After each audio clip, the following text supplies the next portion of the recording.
A couple of my teammates and I are on our way back from doing this climb that was featured in my previous video, Age-Related Physical Degradation.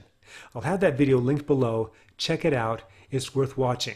We came upon a few of our other teammates coming back from their ride.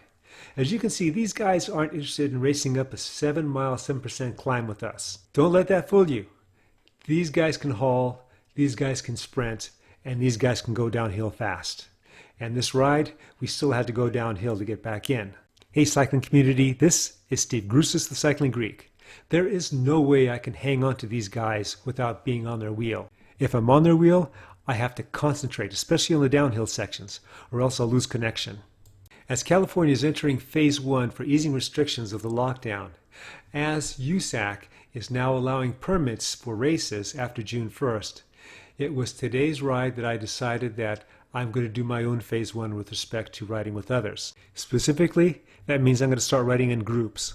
Some groups. Social distancing is a function of space and time. The more time you spend in a confined space with someone that's contaminated, the greater chance for your contamination. Of course, being outside is the opposite of being in a confined space. The aerosol from a sneeze of a contaminated person will have less of a chance to reach you, not only due to the increased space, but to wind, heat, and humidity. And then there's drafting.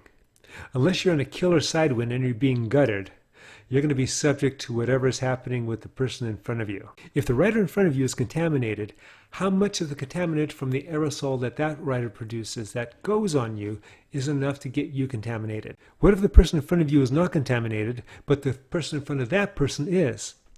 Will there be a significant decrease in probability of your contamination? I try to answer all these questions. I see that Masters Nationals have not yet been canceled, even though they've been postponed until September 1st. I therefore decide I'm going to start doing certain group rides, and I'm starting with this one. I want to see how well I can sprint with these guys at this time. These guys are pretty much the top of the food chain when it comes to sprinting in our team. The first hurdle I was able to accomplish, getting to the bottom still connected to them. There have been a number of times when I've been on Big Dan's wheel when he's come flying down here and he's been at the top of his form. About half those times I was able to stay connected. The other half I'd make a small mistake and find myself 1 bike length off, 2 bike lengths off, and then red lighting. After I'd taken my pull, I moved to the back and stayed there until I had moved myself up a spot. After that, one of the big guys, Scott, pulled himself off the line and went to the back. I had heard that he was starting to cramp, but that could have been just a ruse. In front of Scott, who's in the back, is Chris. He won the race up the climb today. At the front of the line is Dave. He came in about 20 seconds behind me.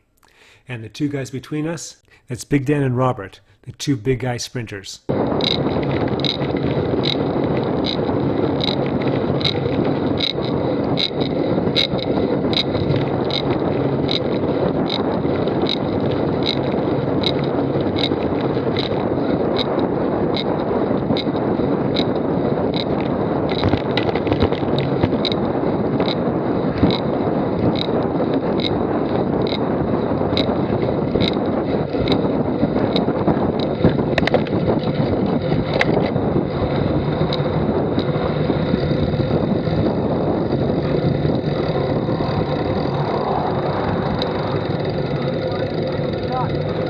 Oh yeah, me too. Oh.